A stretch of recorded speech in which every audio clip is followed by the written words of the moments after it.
Provocative imagery and a bold declarative sentence followed by a challenge of your resolve. If shackled by fate, what would you do to break your chains? In 2014, PlayStation released this teaser for a new video game coming to the PlayStation 3, Persona 5. The newest installment in the Persona series, popular Japanese roleplay games, or JRPGs, in the East and West. Persona 5 was released in 2017, and an enhanced version of the game titled Persona 5 Royal was released in 2020.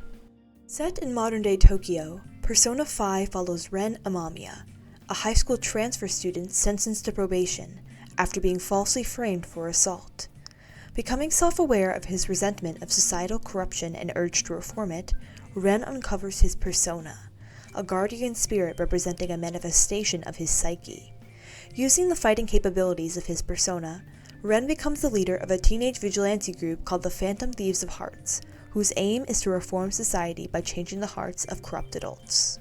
I first played Persona 5 Royal in February 2023 and immediately fell in love. Complex character writing, expansive world building, and a catchy soundtrack. The game has it all. But beneath all of the game design and fantasy realism, Persona 5 is deeply political. The Phantom Thieves and their antagonist motives are rooted in real philosophies, symbolizing systemic oppression, justice, and liberation. Persona 5 is a political allegory for reformation and rebellion against exploitative social hierarchies. Although it is a social commentary on Japan's political corruption, the JRPG's universal audience empathizes with the Phantom Thieves' call for collective social action. One of the first examples of systemic injustice introduced in Persona 5 is Japan's corrupt criminal justice system. The police force and courts contribute to a hostage justice system that violates the rights of the accused.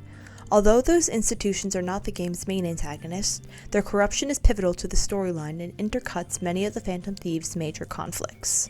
Ren's backstory provides us context into this theme and his rebellion of control-based authority. Not long before the events of the game, Ren witnessed a woman being sexually assaulted by a drunk man. He interfered to protect the woman, and in a drunken stupor the man tumbled to the ground and injured his head on the sidewalk.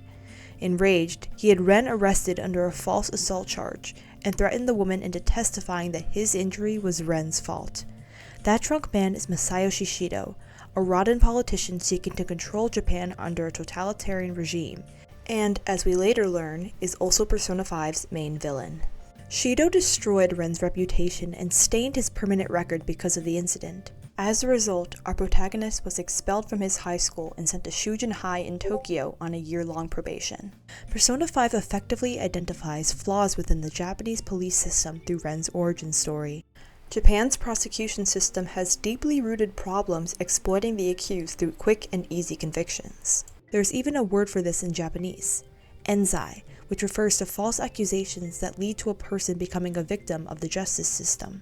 The Japanese criminal justice system prioritizes confession, guilty or innocent, over actual justice to maintain its high conviction rate. Ren is a victim of this system. He is a victim of his country.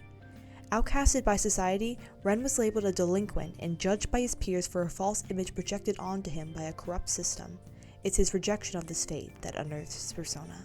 Unfortunately, this is not the only time Ren was exploited by Japan's criminal justice system. Persona 5 begins in an interrogation room after Ren is caught red-handed and arrested as a phantom thief, his testimony serving as flashbacks until catching up to the story of his arrest. After being detained, Ren is drugged and physically abused by the police detectives in charge of his interrogation before being coerced into signing a confession to crimes he never committed. This all occurs within the first 10 minutes of gameplay. While physical abuse of suspects by police officers is uncommon in Japan, abusive interrogations are frequent. Between threats, verbal abuse, and coercion, Japanese investigative officers go to extreme measures to draw out a confession. The criminal justice system heavily contributes to this abuse through denials of bail.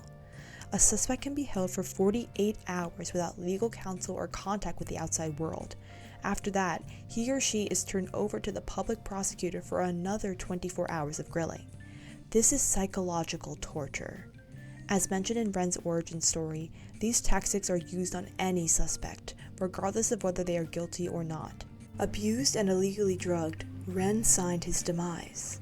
but refused to let corrupt authority kill him. Persona 5's social commentary on the horrors of police brutality also highlights the profound disparity in the concept of justice. While the police detective assaulting Ren believes his actions are for the good of Japan, stating that he is solely enacting consequences against a criminal, the player knows otherwise. Ren is a 17-year-old boy rebelling against social hierarchies to help those in need, for no personal gain other than acting upon his morals. His opponents control his fate, making him out to be a murderer to the public and abusing him under a false sense of justice.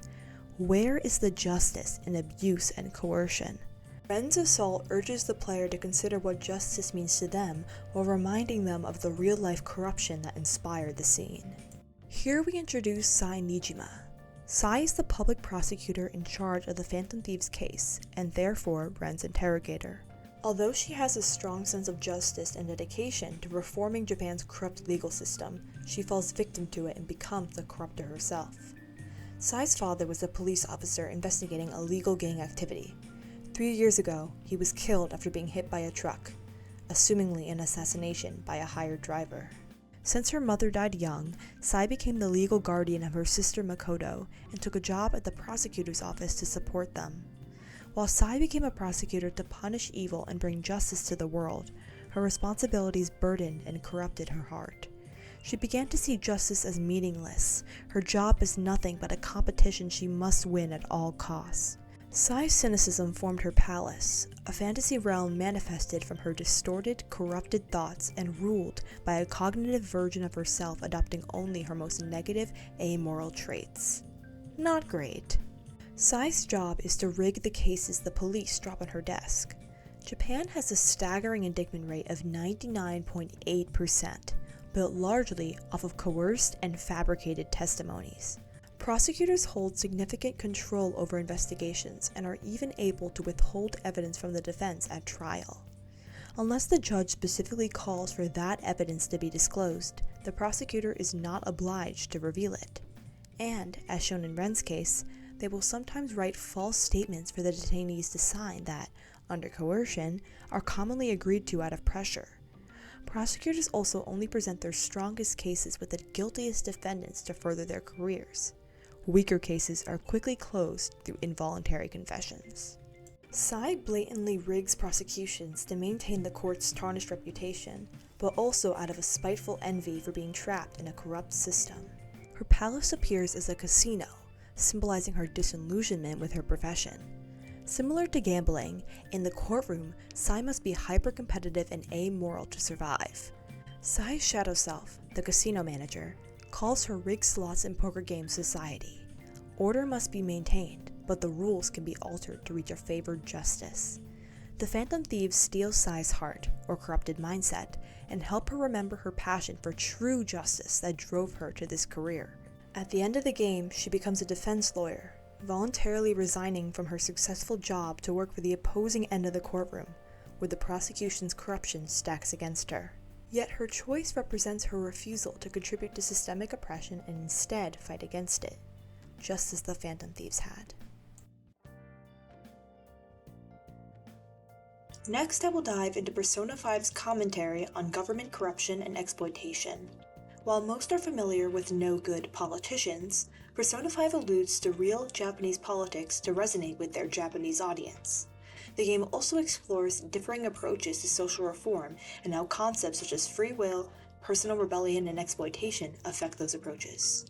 Let's take a deeper look at Masayoshi Shido, the aforementioned drunk man who poisoned Ren's future. Shido is a representative of Japan's national diet running for prime minister. Beneath his polite, compassionate political facade, Shido is an ultra-nationalist, populist dictator scheming to rule Japan with self-obsessed righteousness, believing only he is fit to stronghold the country. Although the general public reveres his empty promises to steer Japan towards greatness, Shido despises the common people and views them as collectively ignorant. He assassinates his opposition and exploits the weak for his benefit, Machiavellian evils fit for a video game villain. Nonetheless, Shido's character is rooted in reality, heavily influenced by the Japanese government's conservative politics and directly inspired by Japan's former Prime Minister, Shinzo Abe. In Persona 5, Shido splits from the Liberal Co-Prosperity Party to form the United Future Party. The former is a quite obvious allusion to the Liberal Democratic Party, or LDP, a conservative nationalist political party in Japan. The LDP has been in power almost consistently since its founding in 1955, creating a de facto one-party state. Its long-term governance and widespread influence form a catch-all party, split into factions that vie for influence over one another. The LDP is racked with scandals, but remains in power because of its strong electoral base, consisting of agricultural and business support, and funding from elite bureaucrats. Shido's secession from the Liberal Co-Prosperity Party highlights his totalitarian ideologies. He and the LDP share the same political values, notably radical nationalism, but Shido is obsessed with power. His campaign pitch is that Japan is corrupted by selfish, old-money elites who need to be overthrown, with him leading the golden age of Japan that is soon to come. The United Future Party is a ploy for Shido to become dictator, the sole figurehead of the ruling party in his new Japan. Shido's palace reflects these values, appearing as a giant, luxurious cruise ship sailing over a sunken Tokyo, callously destroying anyone who is not vehemently loyal to his dictatorship. These propaganda posters are plastered across the walls of Shido's palace. The dramatic lighting and tilted head echo the campaign posters of ex-Japanese Prime Minister Shinzo Abe. Abe served as Japan's Prime Minister and President of the LDP from 2006 to 2007, and again from 2012 to 2020. He was well known for his nationalist and negationist views, controversially unwilling to acknowledge Japan's atrocities during World War II. Abe resigned as Prime Minister in 2007 because of scandals surrounding the Nippon Kaigi, his ultra-conservative lobbying group controlling the media's narrative to push his agenda. Regardless, Abe was elected back into office in 2012 with his Take Back Japan campaign after the Democratic Party of Japan took power from the LDP for a short period. Shido and Abe are undeniably similar, as both politicians use their platforms to challenge the current political establishment. Shido's campaign slogan is even Take Back Japan, alluding to Abe's own 2012 campaign, and Shido still won the election after being defeated by the Phantom Thieves and exposing his crimes, echoing Abe's re-election as prime minister after resigning because of a scandal. Even with these similarities, Shido's characterization represents overarching government corruption and the large global rise in populism and radical nationalism. There is a reason Shido is Persona 5's primary antagonist. His character is a universal commentary within an unapologetically Japanese video game. Shido's despicable actions naturally have consequences. Introducing Goro Akechi, arguably the most intriguing and complex Persona 5 character, and also my favorite if you couldn't tell. Akechi was born from the anguish of a prostitute that Shido molested, an illegitimate son. Akechi's mother, burdened and ashamed from the heavy stigma of having a child out of wedlock, committed suicide when Akechi was very young. Afterward, he was passed between relatives who, disgusted by his conception, deserted him to the Japanese foster care system. With less than 2% of Japanese orphans being adopted, children in foster care are colloquially called throwaway children, abandoned, discriminated against, and forgotten. Consequently, Akechi formed a misanthropic disgust towards the society that marginalized him, and a deep self-loathing and yearning to be loved. Akechi's hatred fuels his radical methods of social reform and personal rebellion, rivaling Ren's pacifist ideologies.